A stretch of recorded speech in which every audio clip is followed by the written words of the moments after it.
Alright there you guys, welcome to another one of my live videos, and today I'm officially updating you again on some more latest news. More things I've currently updated since my last video now, and as you can see on my main headlines, it's currently about even Perisic, and the Fabinho deal is off according to reports I've just read. With even Perisic, obviously he's been in northern Italy training with Inter Milan, but I think he has currently left the training camp as even Perisic, because he was due to be playing in a game today, I think it is, against this team, I can't remember, their pre-season game. He's currently departed that because he claims he's had a dental problem or something like that, and that he's going back basically to visit his local dentist or something like that, and he claims he suffered a toothache. Whether it's true or not I do not know, but this is according to the Manchester Evening News, that he is currently departed the training camp. He's come back and basically to have more talks with coming to Manchester United, and that shows suggestions that he does want to come to Manchester United. As I did say about the Inter Milan director, not just regarding Inter Milan, regarding Perisic, saying basically pouring cold water on the speculation, currently saying it's not going to happen with even Perisic. But it's getting closer and closer, and we should presume this will be finalised by Monday before they go to China. I think more talks will go through with Inter Milan. As I said, his agent basically has tried discussing with the Inter Milan officials to get a deal through. And they've also basically said now that Martial could be part of the deal, a loan deal for us to get even Perisic, because basically that price tag they're saying we're not meeting up with their price tag that Inter Milan have set out, which is, well, Di Marzio basically announced it, which is about 50 million euros or something like that. This is what officially Di Marzio had announced, it was 50 million euros. But I did say he's not worth that kind of money. He can improve his squad, but he can't improve his starting 11. He's not Galactico. He's got tremendous speed. He is good at physically going around defenders. He's strong. He's a good athlete. And he's one of Inter Milan's stand-out players. And he's very, very tenacious. Good in the air also. And even to say that Inter Milan had a lacklustre campaign last season, Perisic still did fantastically well. Got quite a lot of goals. Got quite a few numerous assists as well in there. He's a player that can cross a ball, he can feed balls into the box, and he's comparison to some of our winners, and he's still very, very efficient. He's even Perisic. As I did say, we still need them creative winners. But whatever's going to be happening, I do not know. We've been in advanced talks for 35 million before. We've currently had 2 bids being rejected from Inter Milan. We're playing hardball, they're being stubborn in Inter Milan. But I presume in this process there'll be more talks held. As I said, the director's poured cold water on speculation, saying he's not going anywhere. He's staying in Northern Italy with us, and he's coming to China with us. And he's currently departed that Northern Italy now. And he hasn't turned up for the pre-season game because he claims that he's had a dental problem and something like that. And he's going to be going to his local dentist to get treatment for that. So yeah, I still think he will come to Manchester United. I'm still fully convinced because he's forcing the move. He's forcing the move. Even Perisic, and also basically they are looking for alternative replacements at Inter Milan. Basically, I think they have eased the financial fair play now of Inter Milan. I don't think they're in any financial troubles anymore, but they're still looking to raise more funds into the club of Inter Milan, and you know that's why they're charging so much money for even Perisic. As I said before, he was currently off the it was the new boss that took over, new Chinese owners have just took over into Milan. He was basically going to be released off the transfer market, and he was going to be offered a new contract, and I think he's got currently 3 years on his contract still. But he's refused to negotiate with this, and he's forcing the move, and he's highly experienced, and it'd be fantastic for him to come and experience the Premier League, even Perisic. And with even Perisic in there, it's basically going to be hard for Martial to get more game time if Martial does stay, which I presume that he will. So yeah, and the latest news about Fabinho now, it says basically the main headline that a £45 million deal is off for Fabinho. And according to the L'Equipe that Monaco have announced, he's going to be resisted. They are resisted to Fabinho now, basically saying he's not going anywhere now. He's staying with Monaco, and This is according to Eliquite reports that Monaco, I think, are basically saying he's not for sale now this summer.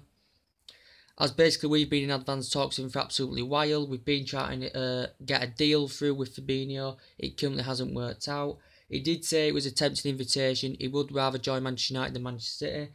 And then according to reports the other day from the Spanish outlet saying that Atletico Madrid had agreed a 40 million deal for Fabinho. Obviously Atletico Madrid can't get anyone until January because they have got that transfer ban. But Di Marzio had announced this as well, that we'd agreed around about a 45 million deal, the Italian journalist, that we'd nearly completed a deal for Fabinho. And it was going in the right direction now then for Fabinho. But Fabinho did claim that he did want to leave Monaco. But now I think Jose Mourinho has lost his intentions now, and I think we're all adamant that the deal is currently off. But it'd have been fantastic, you know. I wanted him as a midfielder. He can also play as converted right back as well, which is very, very beneficial. But very good in the air, good at breaking up the play, very tenacious, strong. You know, he's got all the fantastic physical attributes he would bring to Manchester United if he was to come. But Monaco are basically now saying he's not for sale, and they are resisted to him, because in a way there's quite a lot of players that could be on the verge of going from Monaco. Obviously, Monaco have got a few more players in recently, but they need to negotiate with other teams about thinking about individual replacements. Obviously, Bako's left, I think now. Yes, Mbappe may go. Bernardo Silva's gone. Mendy's on the verge of going. So they've got to think about individual replacements of Monaco, and it's disappointing that we've missed out on Fabinho. It's very, very disappointing. The latest news about David De Gea, guys. Yes, it's been thrown into the equation now about David De Gea. That if David De Gea does leave, we are basically looking to retain him. I don't think he'll leave, but there has been talks if he does leave that Kasper Schmeichel could be a possible replacement for David De Gea. Kasper Schmeichel, and he's been, you know, what's the word? Led on by Peter Schmeichel, his father, to join Manchester United if he does leave Leicester City. He is a good goalkeeper though. He's probably one of the best in the Premier League. One of his outstanding performances for Leicester have been fantastically good. I do think that. I think he's performed fantastically well for Leicester. You know, he was very, very good in their success to the Premier League as well. And currently his father was a legend under Ferguson at Manchester United. You know, won quite a few domestic cups, and he was a fantastic goalkeeper. So, and there's been other keepers thrown in the hat if David De Gea does leave as well. Kasper Schmeichel would be actually ideal, but I just can't see David De Gea leaving. You know, he's won trophies with us. You know, he's risen up the ranks at Atletico Madrid. He's been here since 2011. Didn't rise up the ranks straight away from Manchester United, but been here under the Moyes era, the Van Gaal era, and now the Mourinho era. And the rumours have just risen up again because Real Madrid have lost a pursuit on Donnarumma and Oblong. Well, so the rumours have risen up since then, and since 2015, Real Madrid have basically been interested in De Gea. Come to the final hurdle that they wasn't going to get him, because it all come to a collapse right at the end.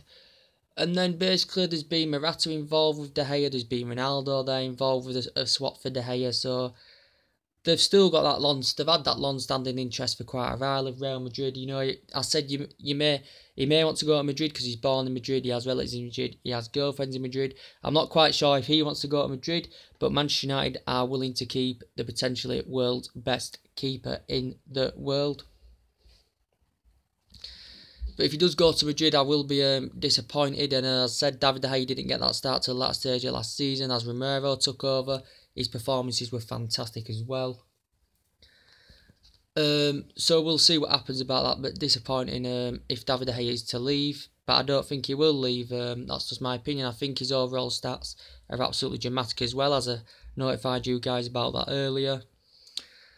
But if they're looking, we're basically going to try and snub this off from Real Madrid by offering a world record fee for David De Gea.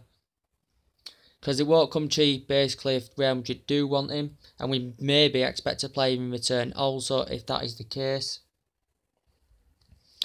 So yeah, I don't think there's any latest news on Nainggolan, and well, I haven't really looked up, but I'd love Nainggolan, and I said I'd love Nainggolan and Fabinho as a midfield, you know, very tenacious, physically good, good in the air, good at breaking up the play, very composed, very energetic, very well organised, and I said I'd love Nainggolan. Damasio announced this as well. I think start of May, there'd been slight talks about a move to Manchester United.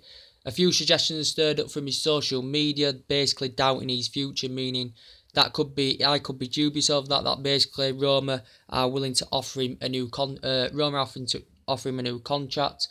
We also know that Inter Milan have been in there, but he's not going to sell it. They're not going to sell him to the Italian rival. But yeah, with Perisic, that's the latest news with Perisic. Going back on topic of development about Perisic, he's currently missed this, and suggestions stirred up now that he's departed. That basically he doesn't want to be Inter Milan. He wants to force the way through to Manchester United. And the midfield, as I said, Eric, I think his intentions now are going to be more on Eric Dyer, but I think Tottenham are resisted to this, and a lot of their players. That Jose Mourinho is offering to maybe offer 50-60 million maybe for him, and maybe double his contract as well.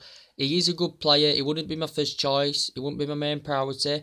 Just like Romelu Lukaku wasn't my main priority, but Eric Dyer wouldn't be my main priority. But he is good. He is lethal. He is good in the air. He can contribute to his game well. He's controlled. He's organised. Very, very good at pushing forward. But yeah, he's going to turn now. Chelsea, I think I've got the pursuit Bakayoko. I think Mourinho's going to look into Matic and Dyer. Now that the Fabinho deal is officially off, according to the reports. And that is disappointing that the Fabinho deal is currently off. Right, is there anything... And I said they don't compliment you like Herrera's or Pogba's, your Matic or Dyer's, but I would prefer Dyer over Matic any day of the week. So we are having some positive feedback on this transfer window. We're having some negative feedback with now Fabinho basically not for sale now. He's going to be basically getting released off the transfer market. Probably end up signing another contract with Monaco. And yeah, how disappointing is that? So yeah, is there anything else to update you guys with? Let's have a think.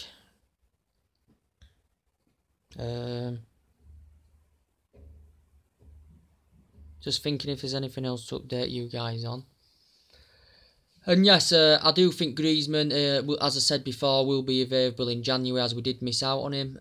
I think he will be available also. Also, since 2013 under Moyes, we've missed out on a lot of players, but he didn't really have a good pedigree. He did well at Everton, but it's hard to get the players that you want under an average manager, you know.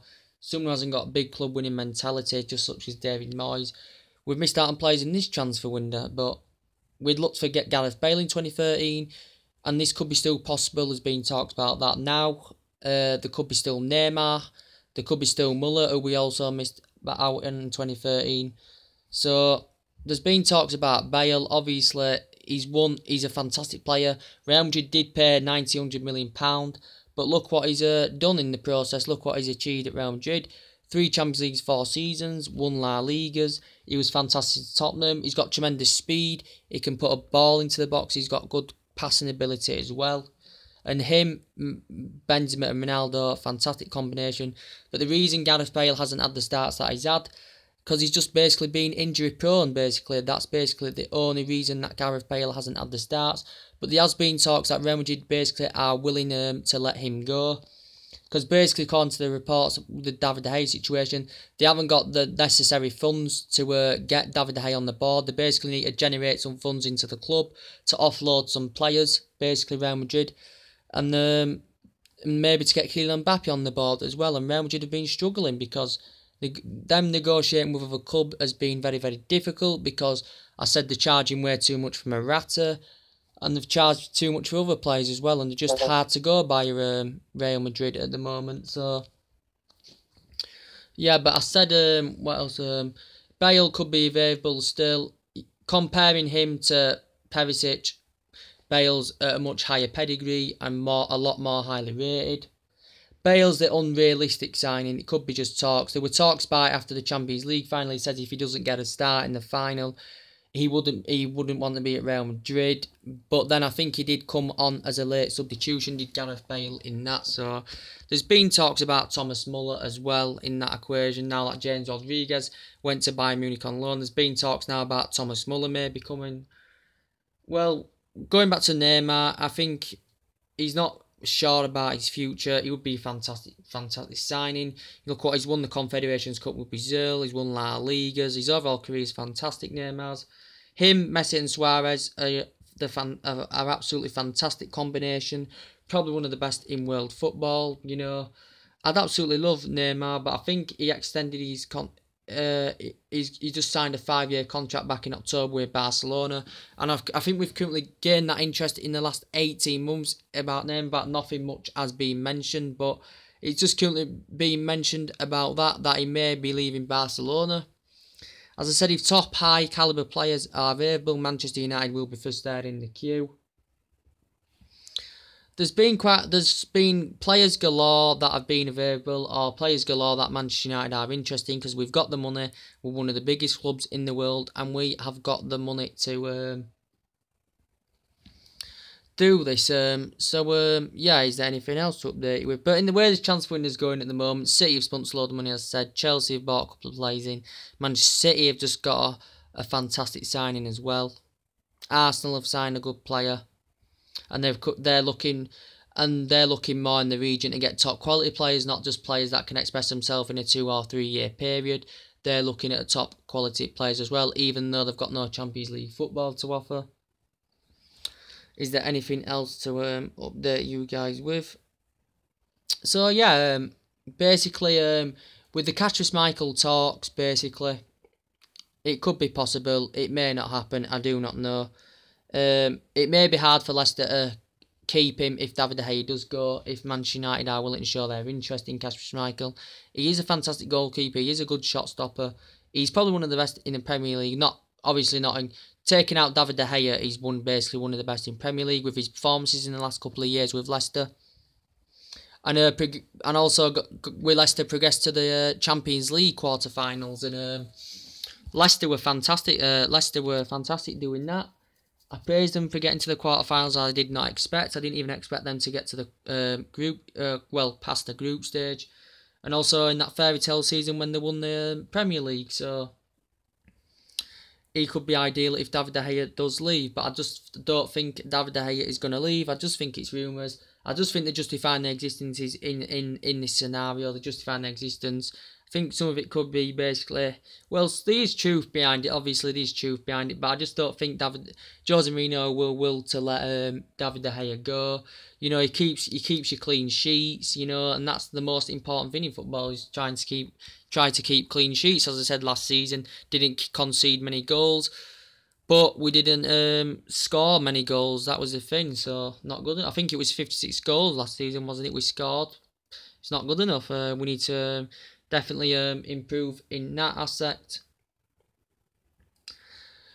But yeah, guys, going back on the topic about Ivan Perisic, yes, it does look likely it's going to be finalised Monday. He will be a Manchester United player, I presume, next week. Monday he'll be a Manchester United player, and there will be more talks held, probably with Inter Milan's boss and Perisic, and the agent has tried forcing the way move.